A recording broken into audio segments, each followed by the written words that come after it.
we will be taking it to the next level with 3 new sessions. In session 4, we'll explore the fundamentals of data analytics. I'll show you why large-scale analytics matter, and we'll talk about data lakes, data warehouses, and even data lakehouses. These tools are critical for making sense of massive amounts of data, and I can't wait to show you how they work. Then in session 5, it's all about real-time analytics.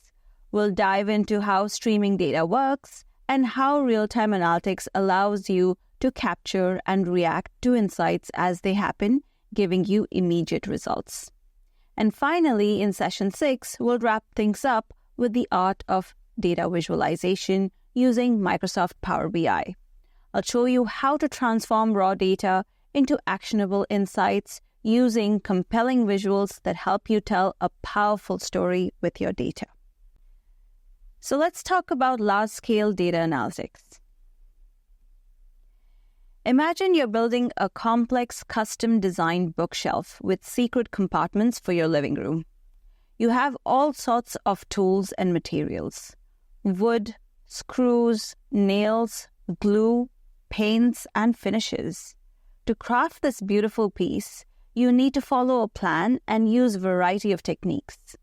This process is similar to constructing a large-scale data analytics solution. In data analytics, we deal with different types of data, formats, and sources, just like you have different materials for your project.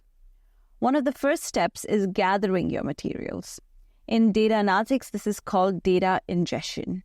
You collect data from places like transactional systems, files, or even real-time streams, much like gathering all the wood, screws, and nails you need for your project.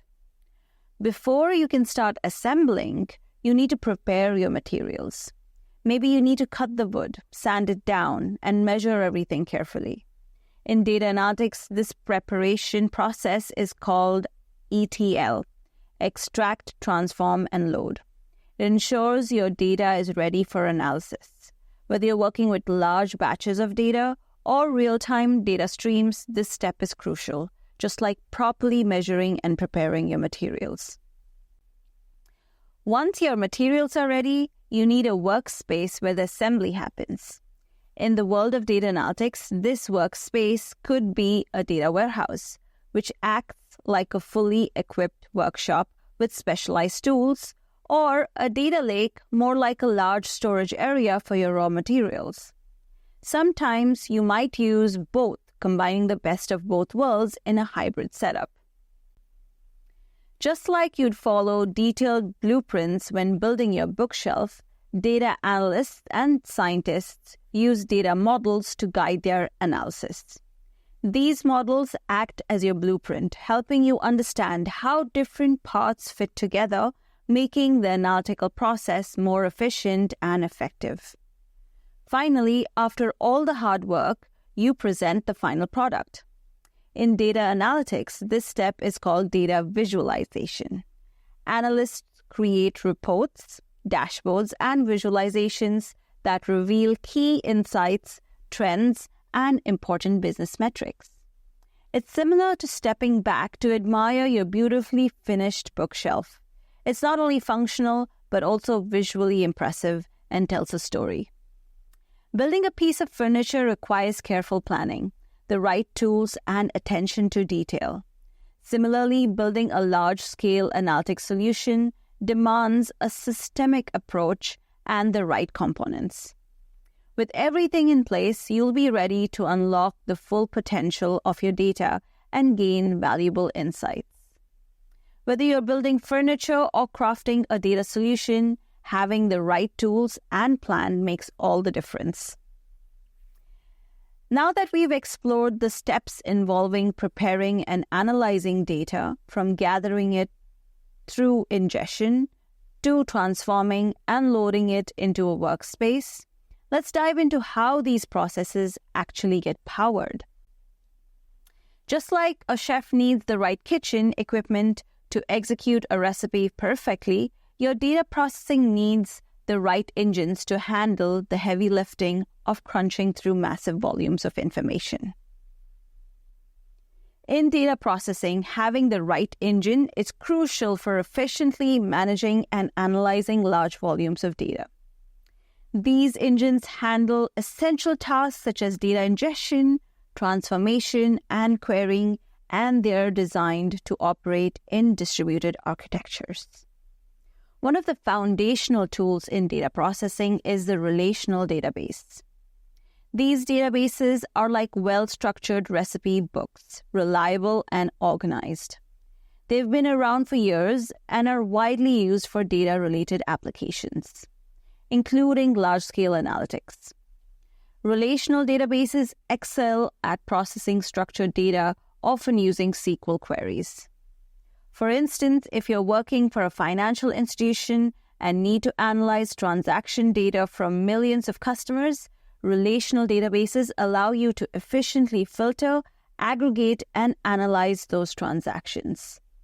This helps uncover patterns and trends such as potential fraud or investment opportunities.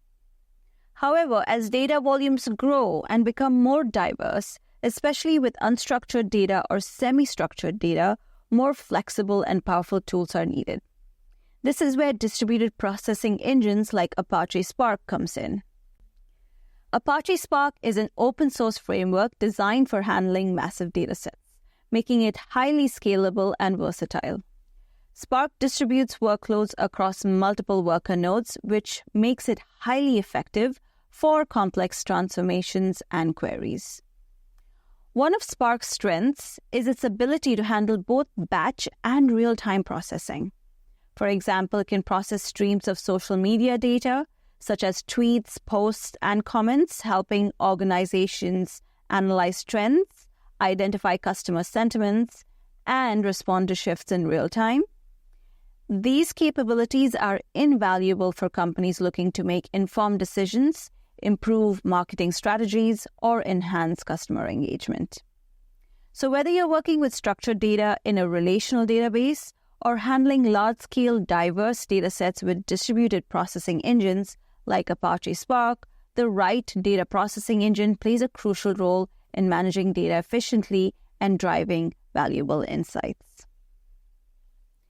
As we've explored how engines like relational databases and Apache Spark power through data processing, it's important to remember that the data itself needs somewhere to live, organized, accessible, and scalable. The way we store data is critical to how efficiently we can analyze it. Now, let's shift our focus to the different ways we store and manage data, each suited to specific types of workloads and data. Think of a data warehouse like a perfectly organized supermarket. Every item is placed in specific aisles and sections, making it easy to find exactly what you're looking for. In the data analytics world, a data warehouse functions similarly.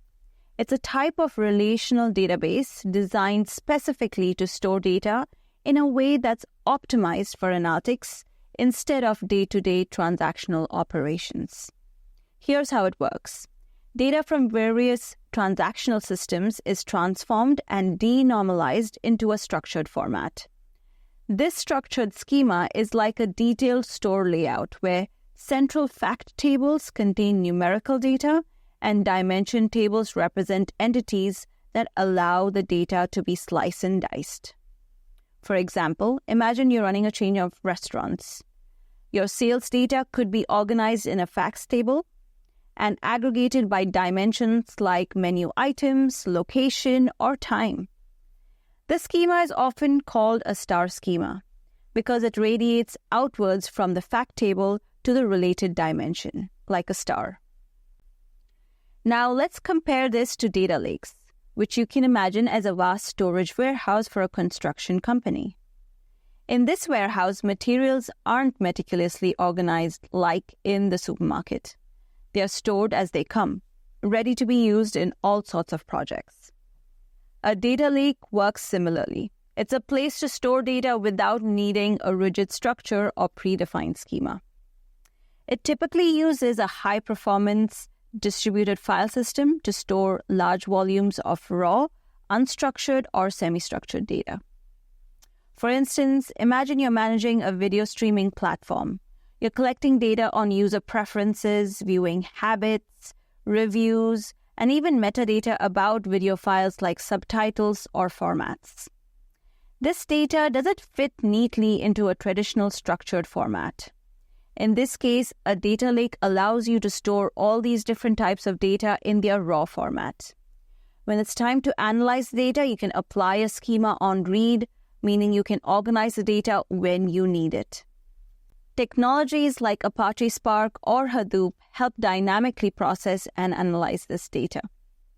But what if you need the benefits of both a structured system and the flexibility to handle raw data? That's where data lakehouses comes in.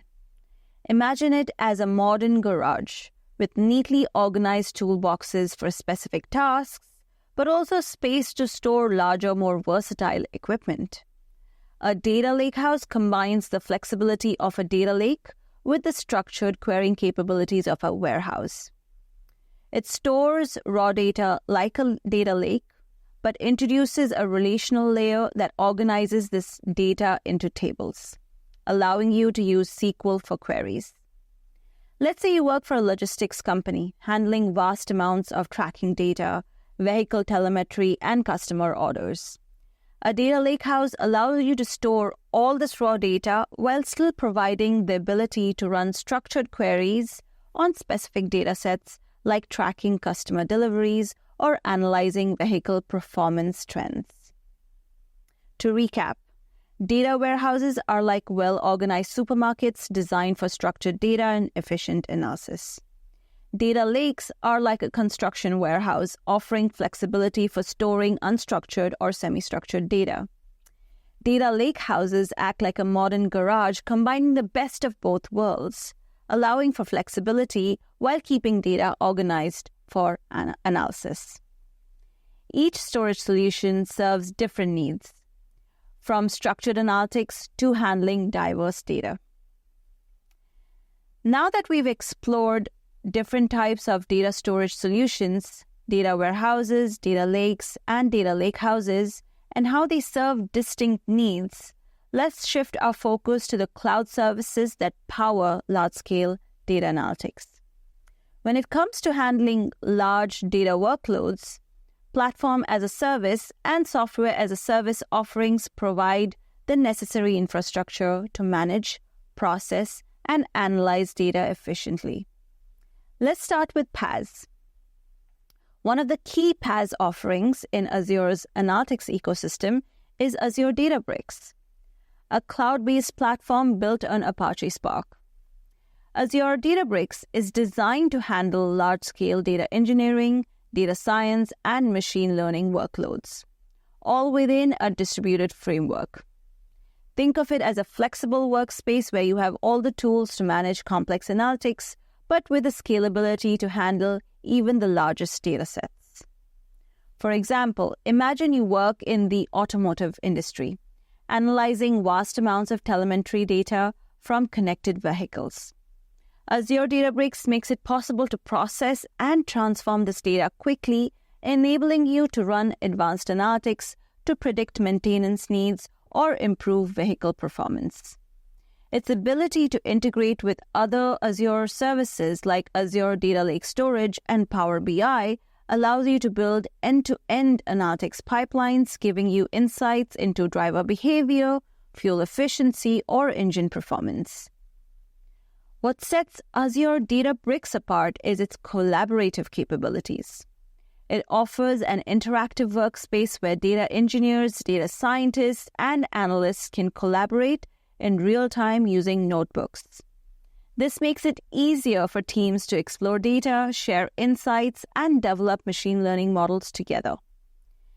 And with built-in support for Spark, Azure Databricks ensures fast processing across massive datasets, making it a strong solution for both structured and unstructured data. Azure Databricks provides a flexible, scalable environment for tackling complex data challenges. Whether you're working on data engineering, building machine learning models, or processing real-time data, it provides the tools and infrastructure to manage the entire analytics process efficiently. It's ideal for organizations that need the power of distributed computing and the flexibility to customize their analytics workflows. Before diving into SaaS, let's differentiate between PaaS and SaaS with a simple example. Imagine you're setting up a coffee shop. With PaaS, you're given an empty cafe space and you get to choose how to set up the equipment, furniture, and overall design. You have more control and flexibility, but also more responsibility for setting things up.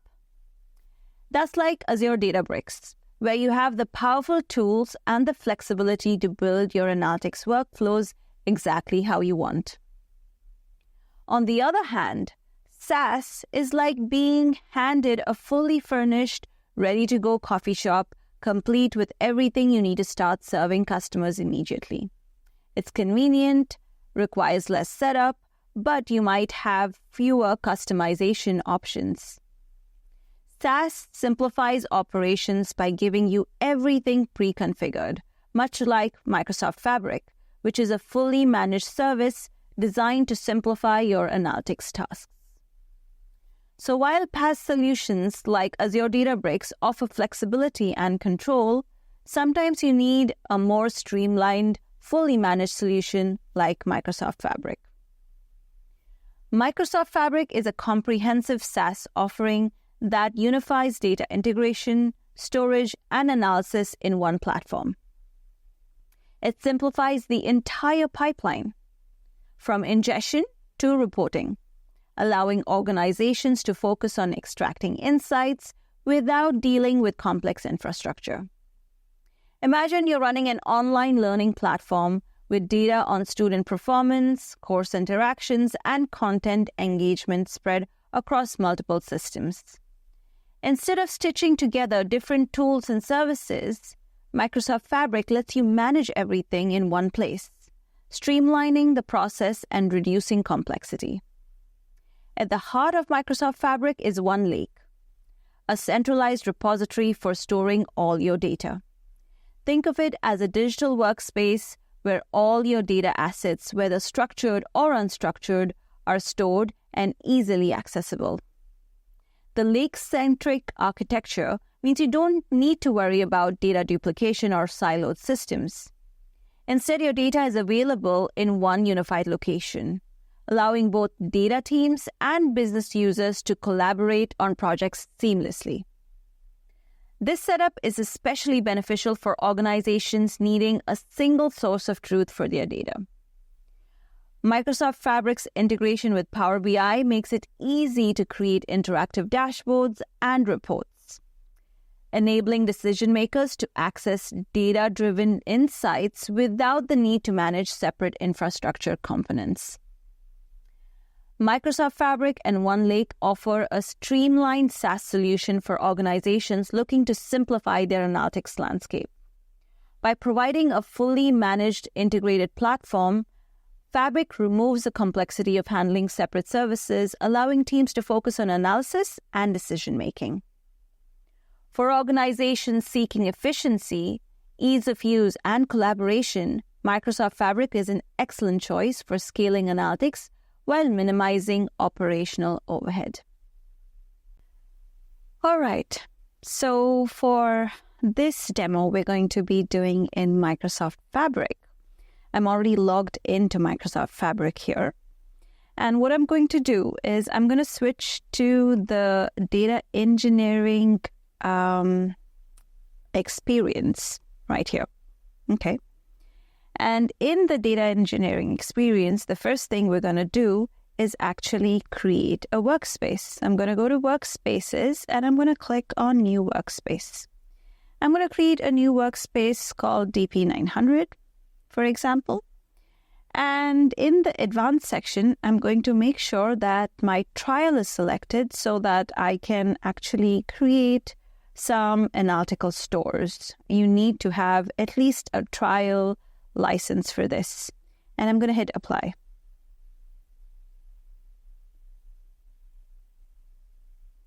All right, so this is our new workspace. It's completely empty.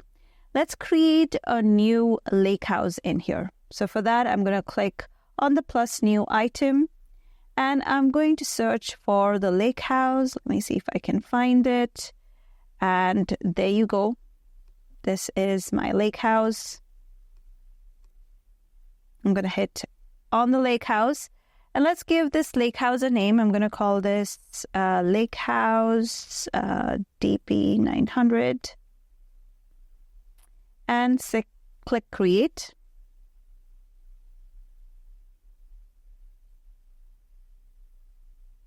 And here you go. We have our new lake house. It has the table section, as you can see here, and the file section. This is my data warehouse component of my lake house, and this is my data lake component of my lake house, right? Currently, it's completely empty. You can see I have nothing in there. So let's try to get some data into our lake house.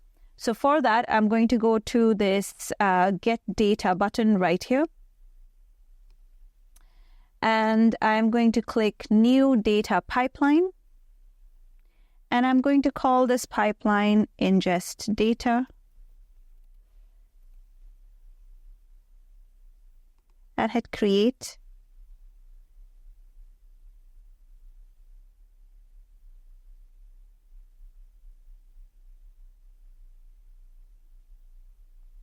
All right. So it's directly opening the copy data activity for me to get some data in here. Here, I'm going to be selecting the sample data option to get some sample data into my lakehouse. So I'm just going to click sample data, and I'm going to select this New York taxi green data. And it has only one data set, so I'm just going to select this data set. I can wait for the data preview to load so I can see what the data looks like. Or I can just do that when I have my data already processed in my lakehouse. So let's not waste time here waiting for this data preview. Let's go to the next step. And in here, I'm going to add this to my table section. And let me just do that again. And there you go. And then I'm going to load this to a new table. And I'm going to call this new table taxi rides. Sorry, that has to be an underscore, so taxi rides. And you can see it has already generated some column mapping, so my schema is all good.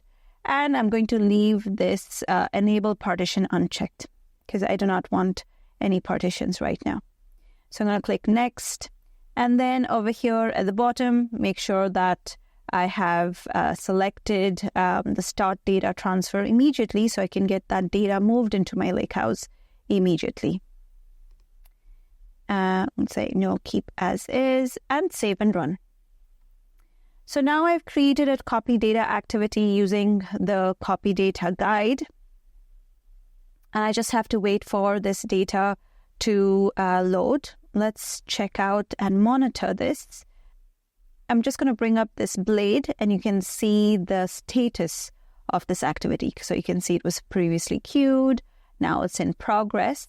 And soon it will have successfully completed.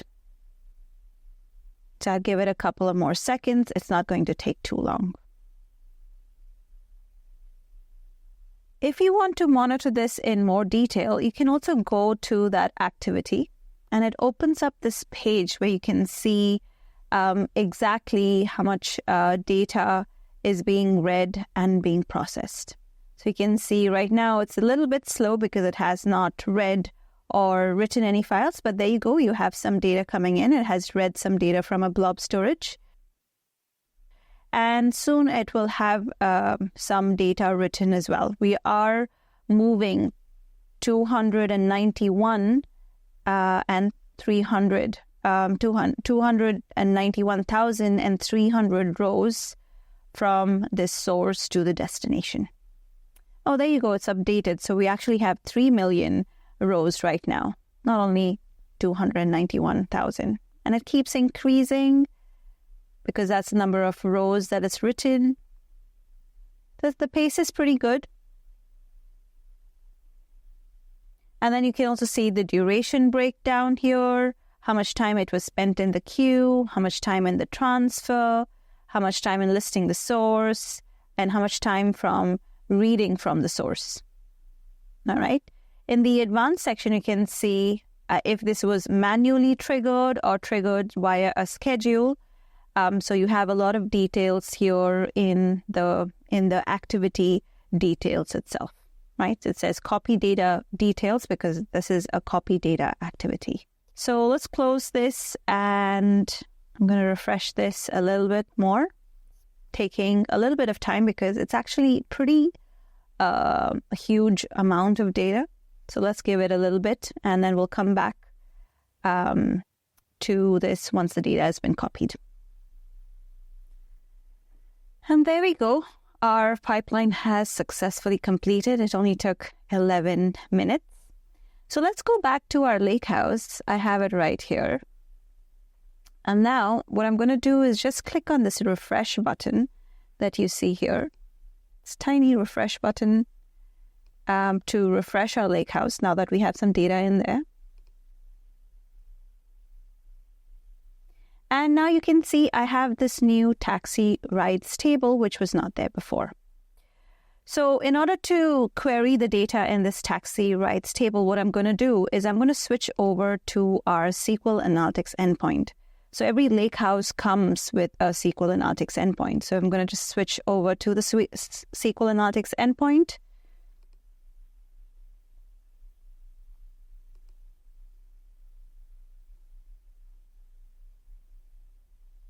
All right, there you go.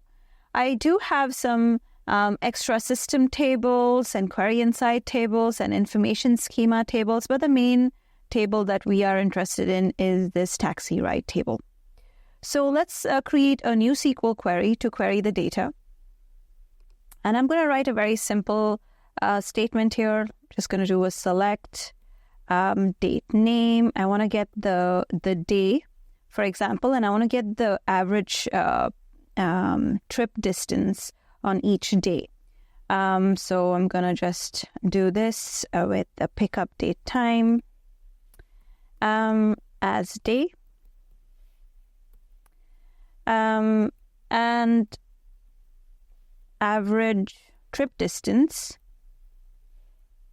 also another column in the table, as average distance from taxi rides, our new table. And also group by, because I want to get in each group, in each day, what is the average trip distance.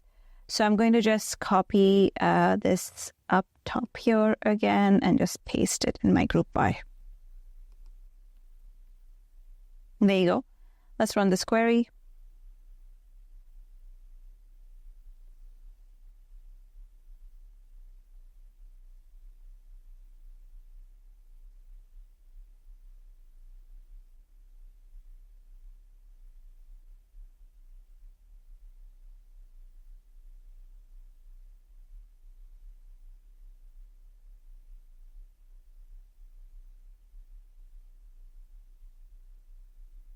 And there you go. I have the average trip distance for each day of the week in this entire table. Okay, so I have Tuesday, Saturday, Friday, Monday, Sunday, Thursday, and Wednesday. All right. So that you can see how easy it is to query the data warehouse part of our lakehouse. So now let's go to the model layouts. You can see it right here, model layouts. This is where we are going to make sure our new taxi rides table is in our semantic model. What we're going to do is just see if our layout has been properly created, our model layout is properly created, which means that I want to see that my taxi rides table is in here, and I can see that's exactly the case in this case. I have my taxi rides table here. Okay. So the next thing what I want to do is go to the reporting tab and click on new report. This is automatically going to try to create a new report on the default semantic model of this lakehouse. So let's take a look. I'm going to create new report, and there you go. I have my taxi rides table. Now, in order to build a report, it's super simple. I'm just going to select, for example, this line graph. And I am going to add to this line graph the pickup date in the x-axis and the sum of passenger count in the y-axis. And there you go. I have a very simple report created just by putting the pickup time in the x-axis and the sum of passenger count in the y-axis. And with that, we can save this. So I can go to File and save this report. So I'm going to save this report to my DP-900 workspace, and I'm going to enter a name for this report. I'm going to call it Taxi Rides Report. And save. All right, there you go. I have created a very simple report, and I can then also go back to my workspace and see I have this report created in my workspace. And with this, we have come to the end of this demo. I'll see you back in the presentation. As we wrap up this session, let's take a moment to recap what we've seen right now. We kick things off with the fundamentals of large-scale data analytics, diving into key components like data processing engines and various analytical data stores options. Then we explored how PaaS services in Azure can supercharge your analytical capabilities and discussed the game-changing potential of Microsoft Fabric. Now it's time for a well-deserved break of 10 minutes. Take this opportunity to recharge and let all that knowledge sink in. When we return, we'll jump into session 5, where we'll venture into the thrilling world of real-time analytics and streaming data. Enjoy your break. I can't wait to see you back for lesson 5.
Welcome back, everyone.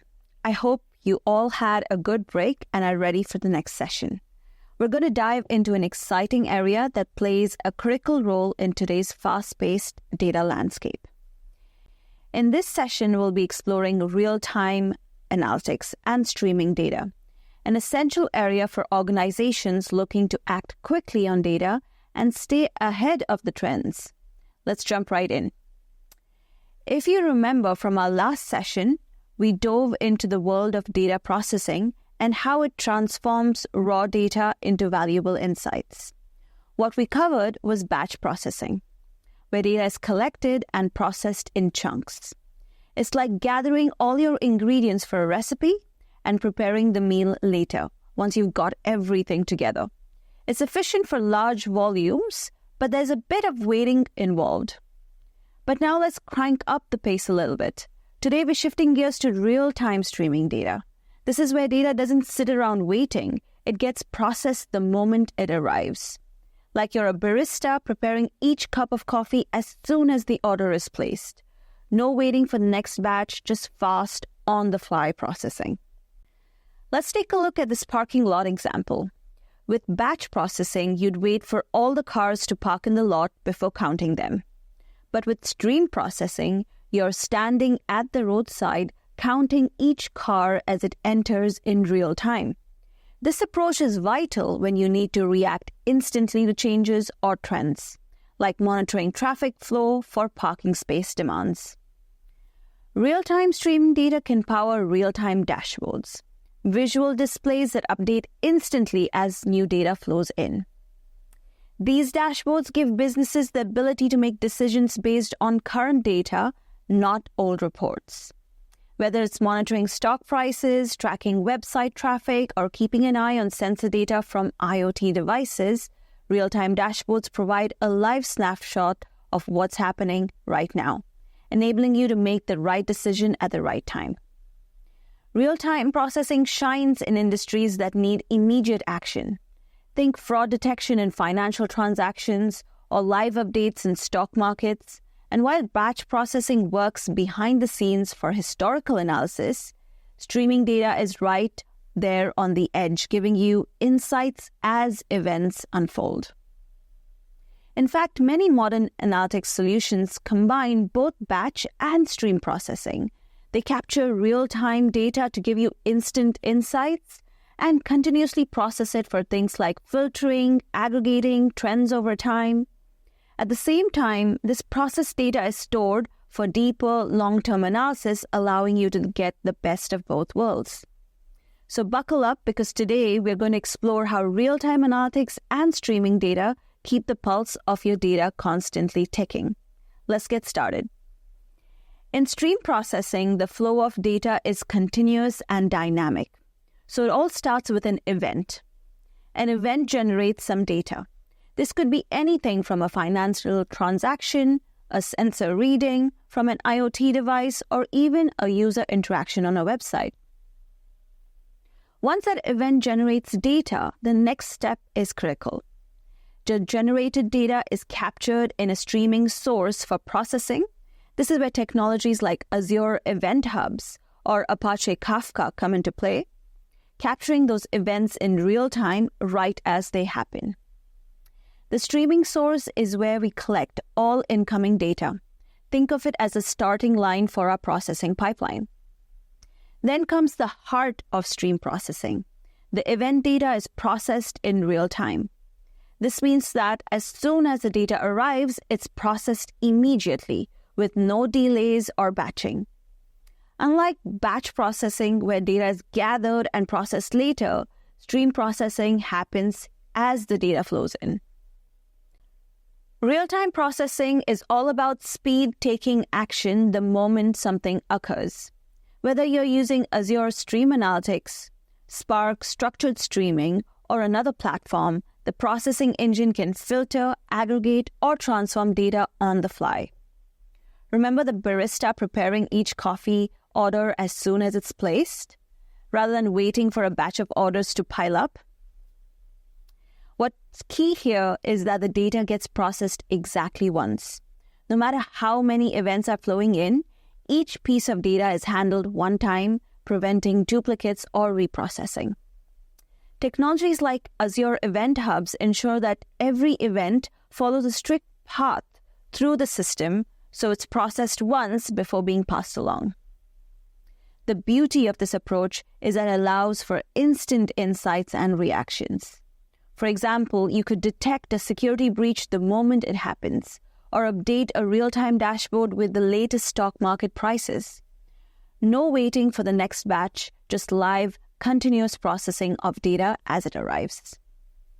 Finally, we do need to do something with that processed data. The results of stream processing operations are written to an output or sink. This is where we decide how to handle the results, whether we're storing them in a SQL database, queuing them up in Azure Event Hubs for further action, or displaying them visually in a live Power BI dashboard. So in summary, the first step is an event generates some data. Step number 2, the data is captured in a streaming source for processing. Step number 3, the data is processed exactly once in real time. Step number 4, the processed data is sent to an output or sink. These 4 steps happen continuously and in real time, allowing us to react to events as they occur. Now that we've got the basics down, let's move on to the tools required to implement real-time analytics in real-world use cases. All right, let's circle back to Microsoft Fabric for a moment.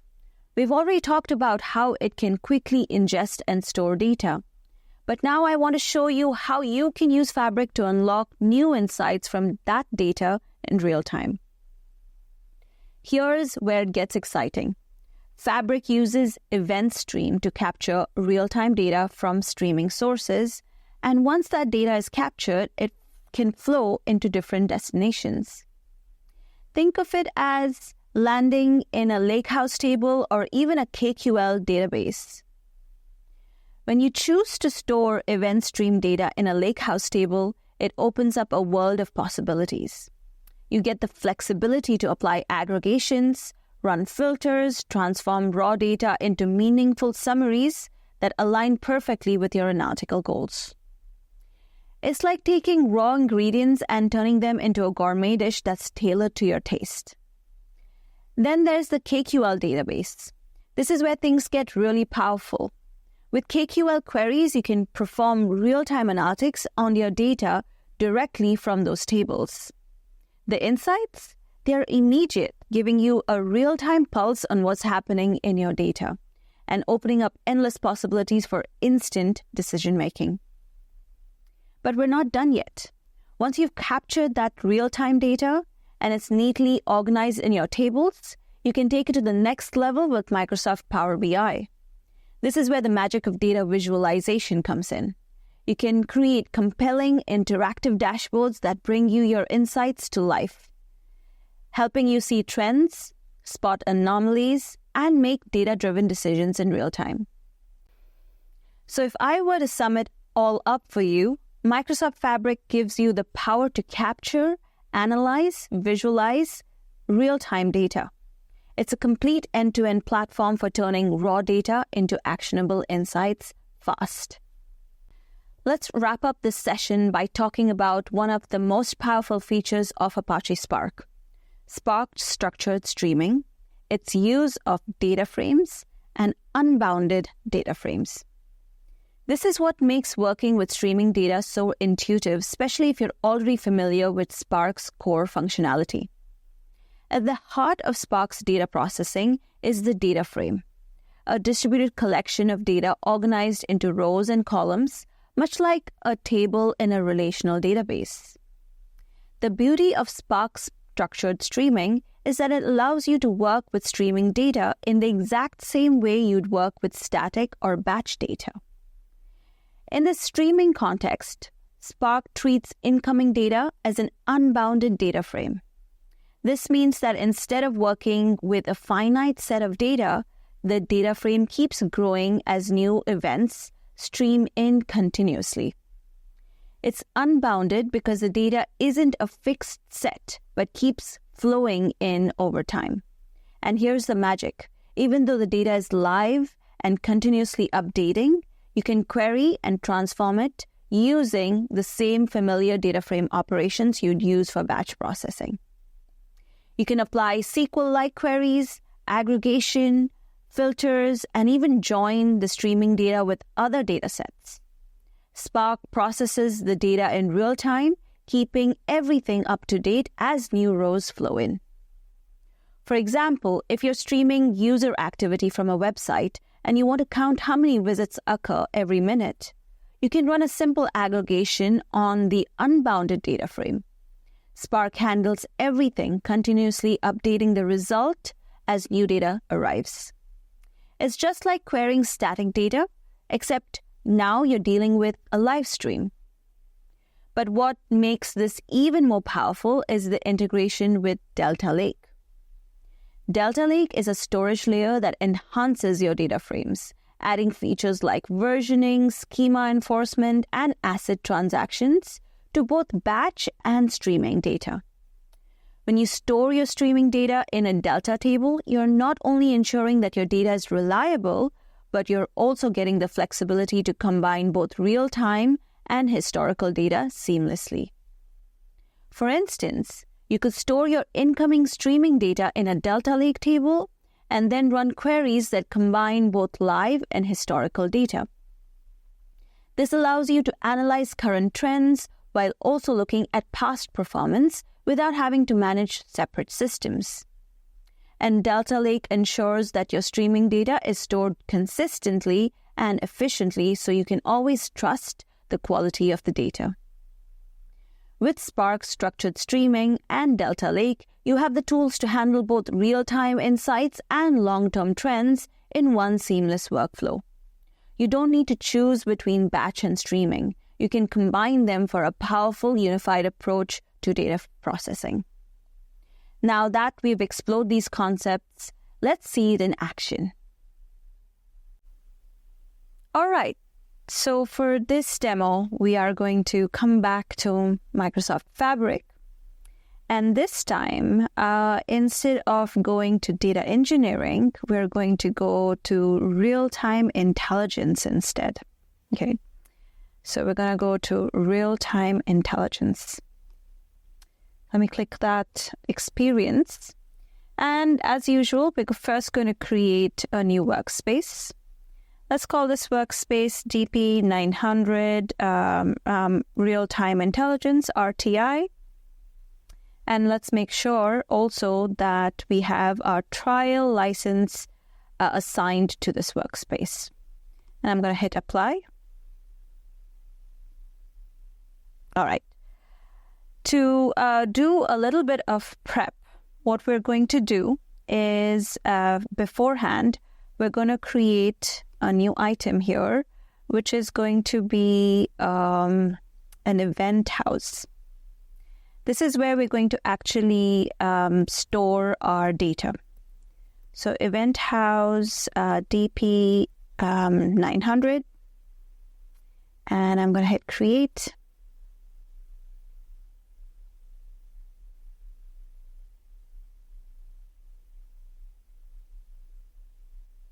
All right, so this is my new event house. I don't have any data in here, but this is where I have my KQL databases, and this is where I'm going to eventually put my real-time data. All right, let's go back to my DP-900 RTI workspace. And now what I'm going to do is create an event stream. So I'm going to click on New Item again, and this time I'm going to select an event stream.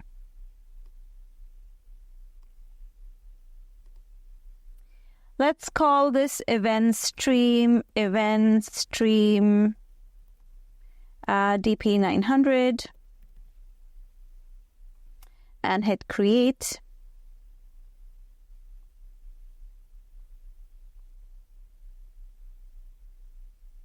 All right, so this is what my event stream is going to look like. I have my event stream, which is connected to a source and which is connected to a destination. Now let's create a source for this event stream. I'm going to click on New Source, and I'm going to click on Sample Data. And over here in the new source, I'm going to give the name taxis for the source name. And I'm going to actually select the yellow taxi data that we have here. So I'm just going to select that, and I'm going to add this source. All right, successfully added. We can check out the preview of this source right here in Data Preview. So it'll give us a preview of the data that is being added right now. All right, so now that we've added the source, let's add a new destination.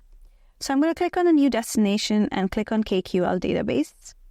And here I'm going to select the data ingestion mode to be direct ingestion. And let's give the data destination a name. So I'm going to say taxi data. I'm going to select the DP-900 RTI workspace that we have been using and select the event house that we created earlier.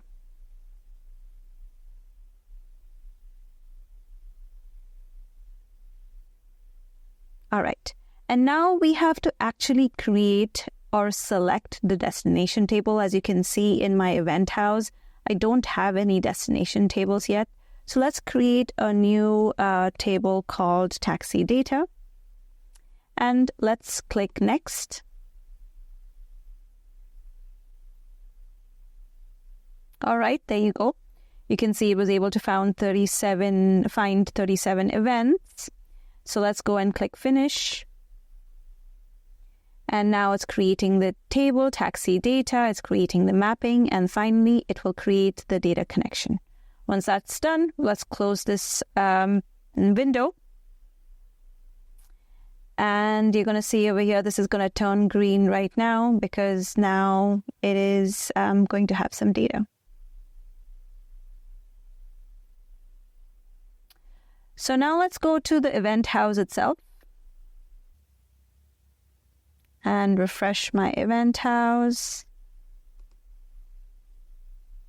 There you go. This has to load a little bit more. Just going to give it some time. There you go. Now it is active. So now I should have some data in my event house. So let's go back to my event house. And let's go into my KQL database. And you can see over here, I have my taxi data table right here. So let's query this table. I'm just going to click on these three dots and query table. And let's see the records ingested in the last 24 hours. Okay. So you can see over here the result of this KQL query. And you can see all the data that has been ingested for the past 24 hours. Now I'm going to make a little change to this KQL query. And I'm going to remove this second part, the where clause. And I'm going to add a summarize clause. So let's see how to do that. Just going to delete all of this. And I'm going to add summarize, pickup count. I'm going to create a new variable here, pickup count. And is equal to count by bin. And to date time, the column TPEP pickup date time. And I'm going to do that I'm going to bin it for every 1 hour. Okay, so I'm going to count in every 1 hour time frame how many pickups have been happening. So let's run this. And you can see over here, we have the count of pickups in every hour. Okay. So this is a very easy way to query your real-time data or real-time streaming data, which is available in your KQL database, which we have added here through an event stream, right? How cool is that? And this is the end of our demo, all right? So I'll see you back in the presentation. That brings us to the conclusion of Session 5. Let's quickly recap what we've covered today. We started by exploring the difference between batch and stream processing, highlighting how each method handles data differently. Then we moved on to how Microsoft Fabric and Spark structured streaming enable real-time data processing and storage, providing powerful solutions for handling streaming data efficiently. Now we have just one more session ahead, and it's all about something really exciting: creating visualizations in Power BI. This final session is one of my favorites because it's where all the data we've been processing comes to life through dynamic, interactive visualizations. So here's the plan. Let's take one final 10-minute break, and when we return, we'll dive right into our last session of the day. I'll see you back here shortly.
Welcome back, everyone. I hope you had a chance to stretch and recharge because we're almost at the finish line of this virtual training day. But don't get too sad just yet. We've saved one of the most exciting topics for last, data visualization. And that means we get to dive into one of everyone's absolute favorite tools, Microsoft Power BI. I can't wait to show you how this incredible platform can bring your data to life and make insights more actionable than ever. Let's jump right into the world of data visualization. A cornerstone of business intelligence and one of the most powerful ways to make data speak.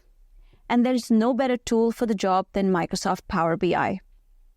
By the way, the BI in Power BI stands for business intelligence because that's exactly what it delivers, intelligence that drives smarter decisions. Now picture this. You're a data analyst for a retail company and your task is to create an interactive dashboard that tracks daily sales performance across multiple regions. Management needs to quickly see which regions are exceeding targets and which are falling behind. They also need insights into inventory levels and customer trends so that they can make decisions about restocking or adjusting market strategies on the fly. Instead of spending hours sifting through raw data, Microsoft Power BI allows you to present these insights in clear, interactive visuals. Decision makers can instantly spot trends, identify problem areas, and take action, whether it's boosting inventory in high-demand areas or retargeting marketing efforts where sales are lagging. With Power BI, you can turn raw data into real-time insights, making it easy for leaders to understand the full picture at a glance and make smarter, faster decisions.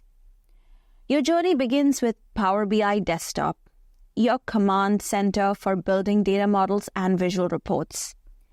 This desktop application gives you everything you need to import data from multiple sources, clean and transform that data, and then organize it into a flexible, easy-to-use model. From there, the fun begins, building interactive visuals that aren't just pretty, but practical. They empower users to drill down, filter, and explore the data at their own pace. Once you've built your reports, it's time to publish them to the Power BI service, a cloud platform that makes your insights accessible to business users across your organization, wherever they are.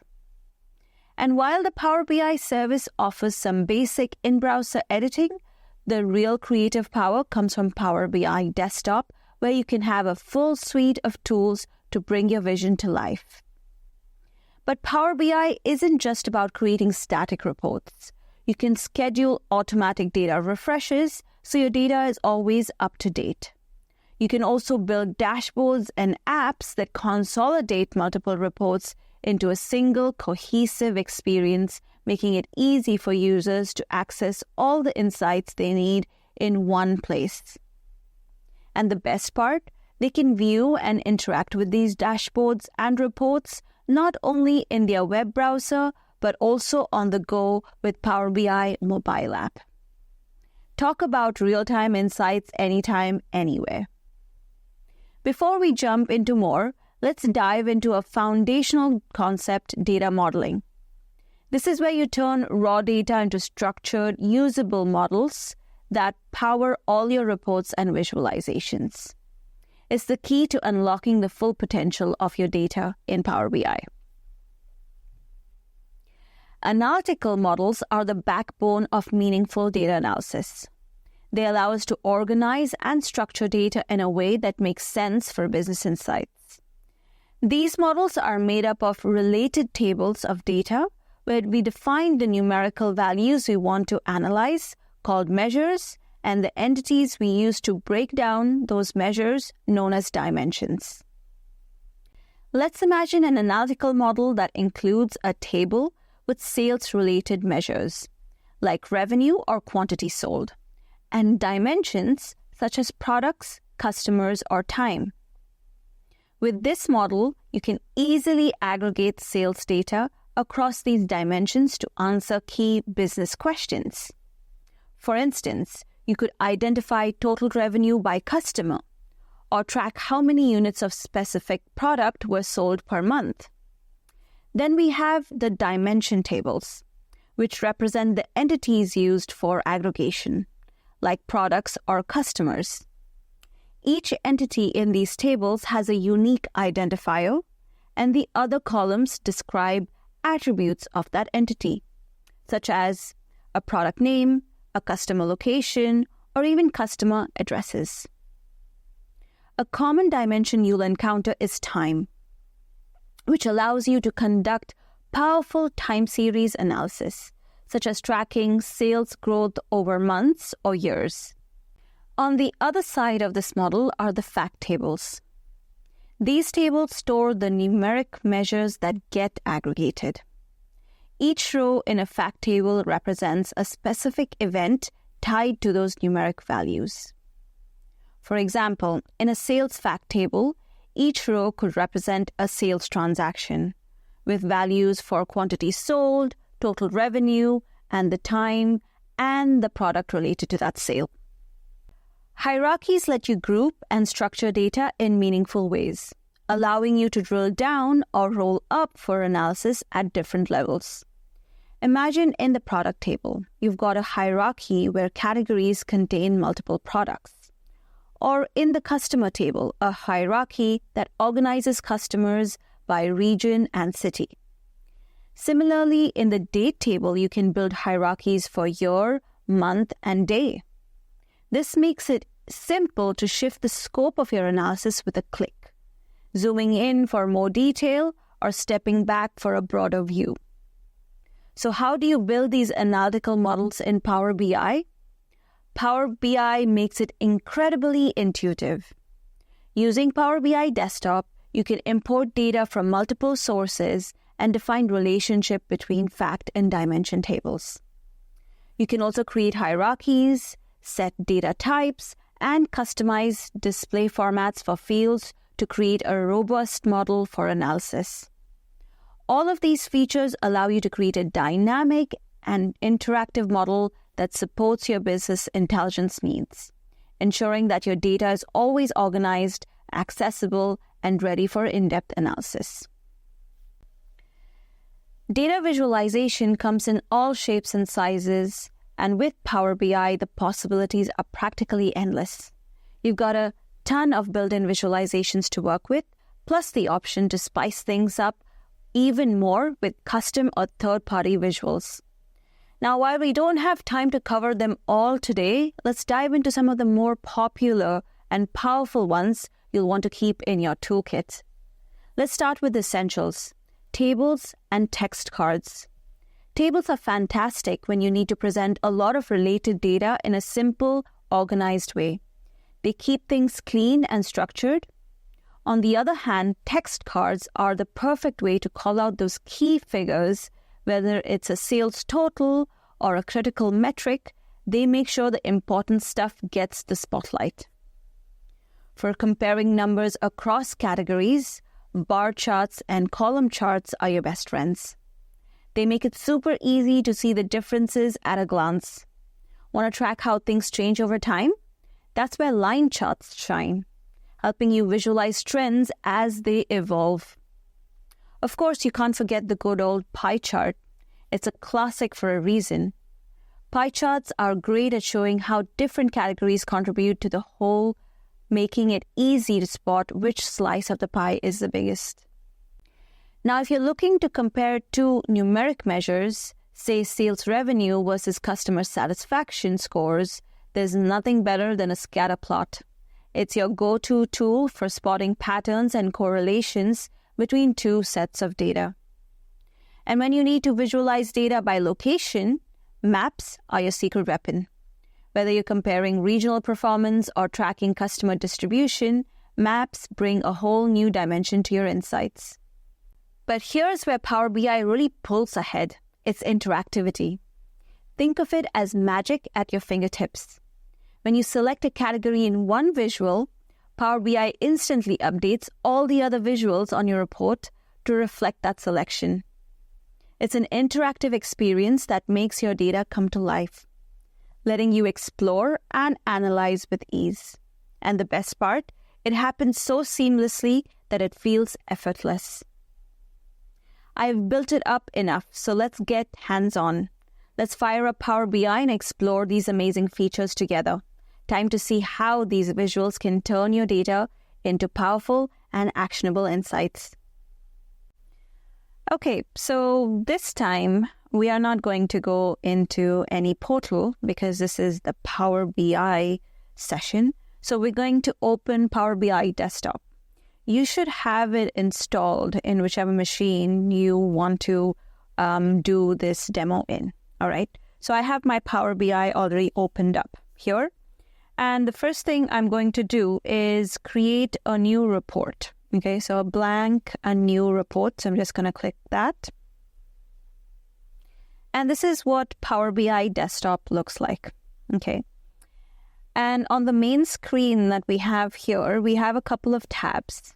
For me, the most important one right now, since I don't have any data in this tab, you can see over here, I have my visualizations pane and my data pane. So I don't have any data in here, so I need to get data. So in order to do that, what I'm going to do is click on this Get Data button. And I'm going to select More.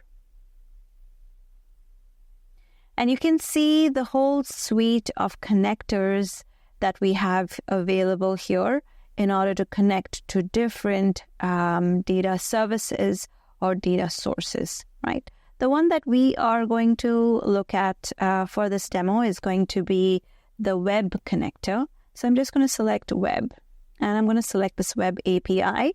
And I have a URL over here with some data. So I'm just going to copy this and I'm going to paste it in my URL section. Okay. Now for the connection credentials, since this is a public URL, I'm not going to use any authentication. I'm just going to keep it to anonymous. And I'm going to click on Next. And this is a little bit of a preview of this file, which is actually indeed a CSV file, right? You can see that at the end of the URL, it says customers.csv.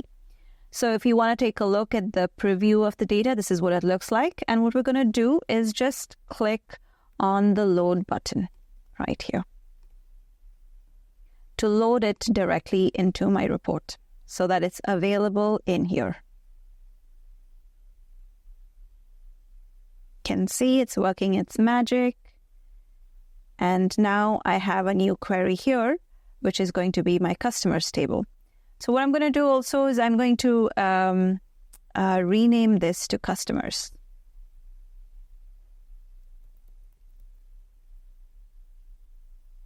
All right. So let's load another table. Let's get some products also. So I'm going to do the same thing. I'm going to go to Home. I'm going to say Get Data. And this time I'm just going to select the web API here. And I'm going to paste the products link. Keep the authentication kind to anonymous. Click on Next. And this is what my products table looks like. And let's load this as well into my report. Let's do the same step and rename this to products. All right. And for a final table, I'm going to get some orders. So let's do the same steps, get data, go to the web API, and then put in my URL for the orders dataset. We'll keep the authentication type to be anonymous and select Next. Again, this is a little bit of a preview of the orders data, and I'm going to select Load.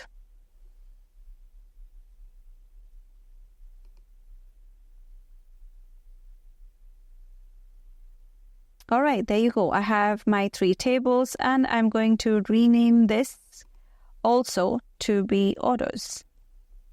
Great. So in here, I have my customers table, I have my orders table, and I have my products table.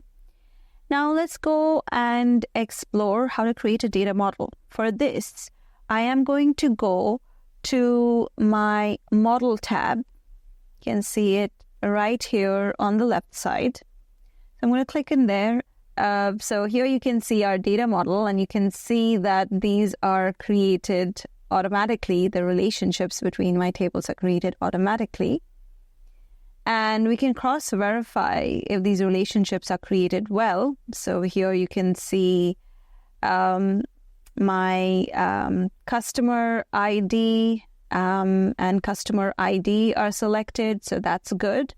And this is a many-to-one relationship between my customers table and my orders table, which is also correct. And then for my product relationship with the orders, also many-to-one relationship coming from the orders table to the products table, also really good. Okay. So now that we have explored the data model, let's go to the orders table itself. So I'm just going to select my orders table. And you can see that my properties blade. And in our properties tab, you'll notice that if there is a table selected, it will give me all that information about that table. So let's go to this revenue column. So if I select a revenue column, now you can see all of my details in my properties tab are actually for my revenue column. So over here, what I'm going to do is I'm going to change the format to currency because it's a revenue column and I want my data to be shown in the format of currency. All right. Now that that's done, what we're going to do also is we're going to create a hierarchy in my products table. Okay. So in my products table, what I'm going to do is I'm going to right click on my category column and I'm going to create a hierarchy. So I'm just going to create a hierarchy.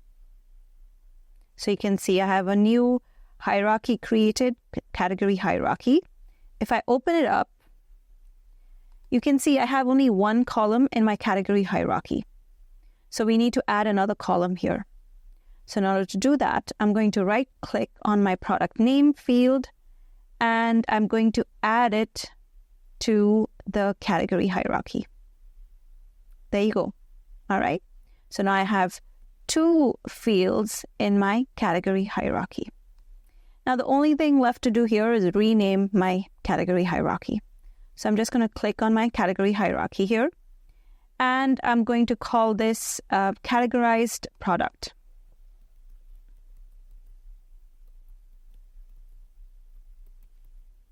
There you go.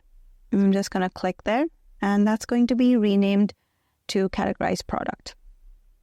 Okay. Now let's go to the data view. So you can see over here, I also have my data view. So it's the second tab on the left. So the first one is a report view, the second one is a data view, and the third one is my model view. So I'm going to go to my table view or data view, and I'm going to select my customers table. And over here, I'm going to select my city column, and I'm going to give it a data category. And I'm going to say this city column should be categorized as a city. All right. So let's select that. All right. So it's made that change. And now we are done with making changes to our data model. Let's go back to the report view, which is available right here. And let's start building our report. Okay, but before we build our report, I need to make sure that I have one option enabled to help me create my report. For this, I'm going to go to my File, Options and Settings, right down here, Options. And here under Security, I am going to make sure that I have this enabled. So this is already enabled for me. Just wanted to check if it's already enabled. And with that, I can say OK and close this settings page. And now we can actually start building our report. So the first step I want to do is add a text box. I'm going to add a text box which says sales report.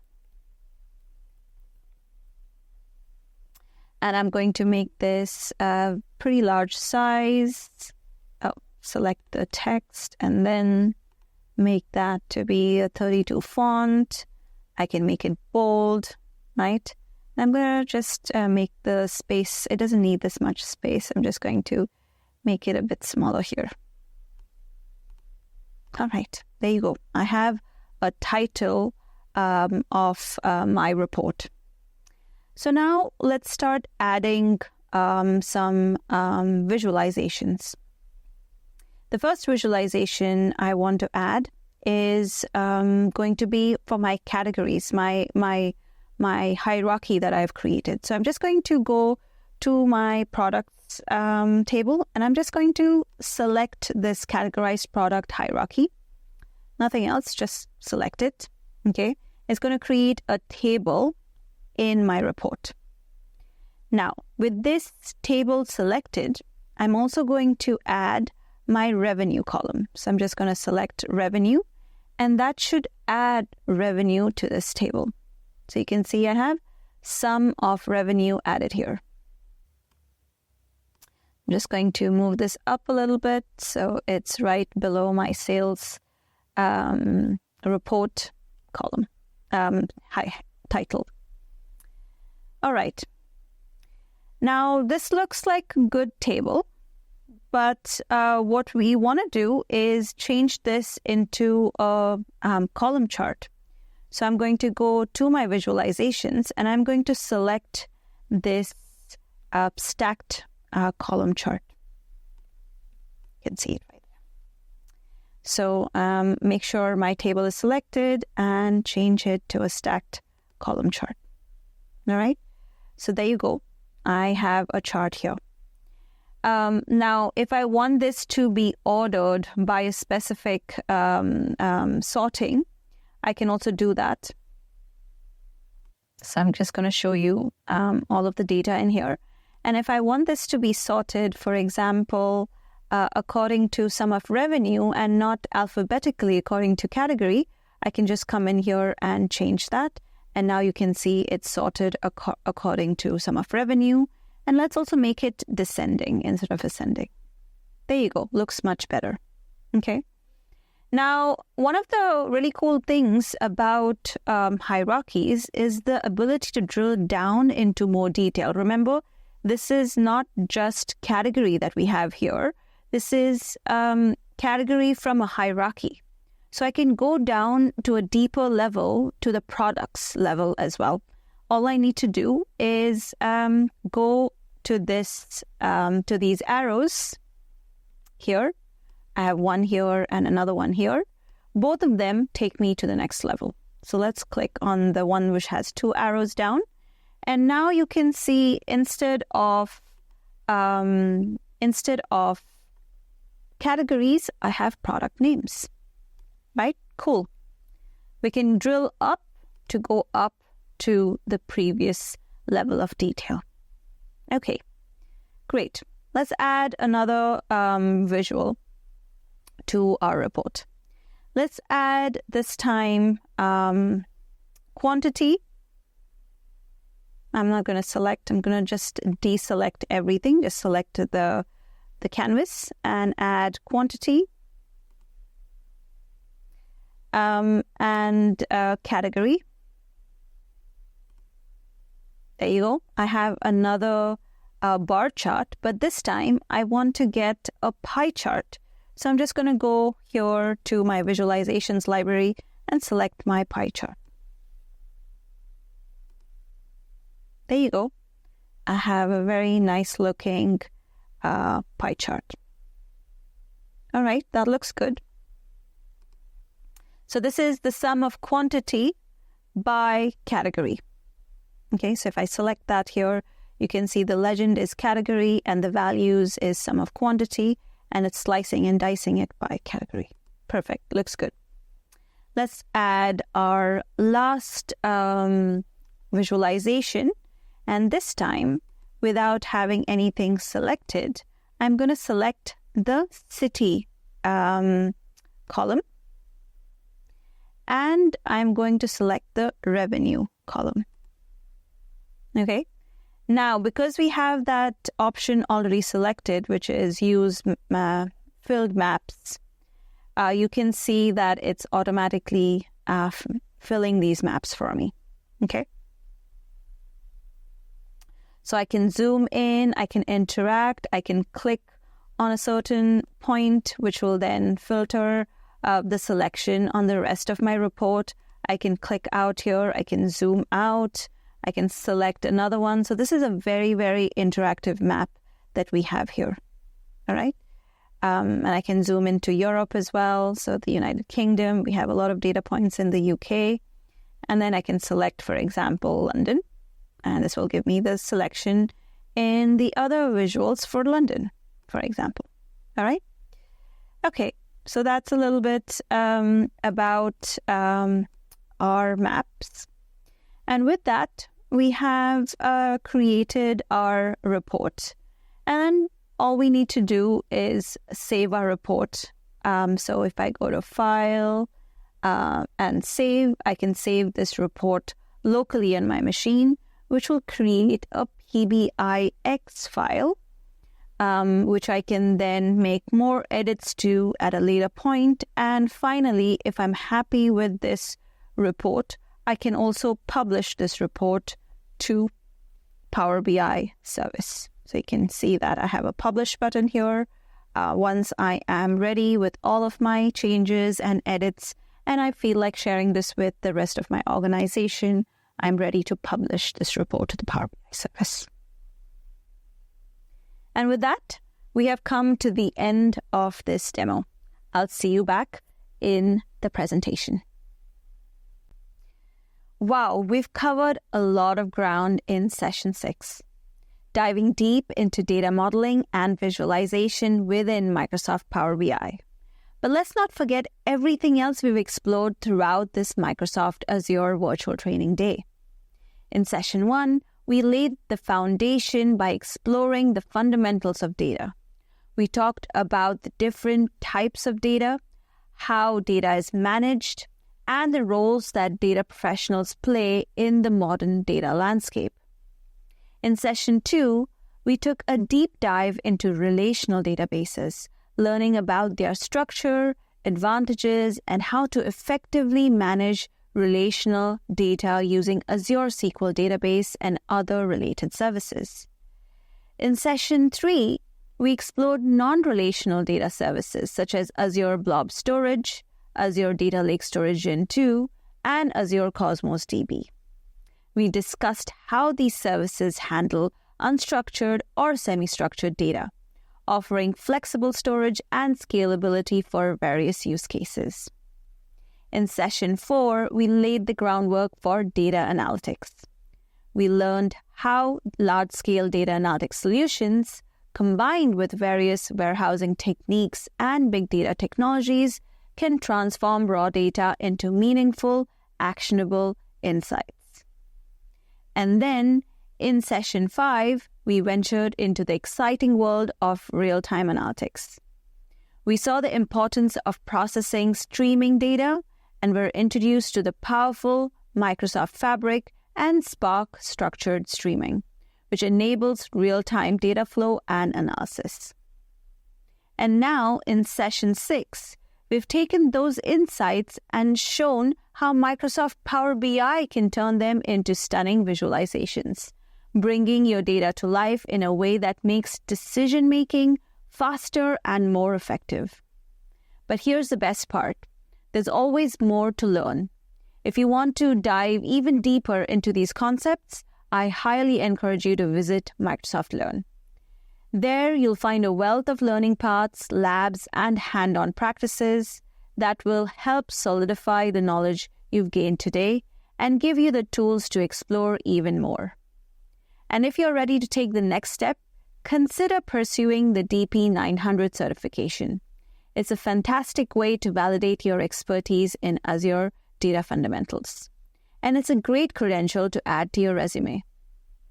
Certification is not only a powerful professional achievement, but also a valuable way to deepen your understanding and grow your career. Before we wrap up, I want to extend a big thank you for joining us today on Microsoft's virtual training day on Azure Data Fundamentals. Keep exploring, keep learning, keep driving toward those data-driven insights that will shape the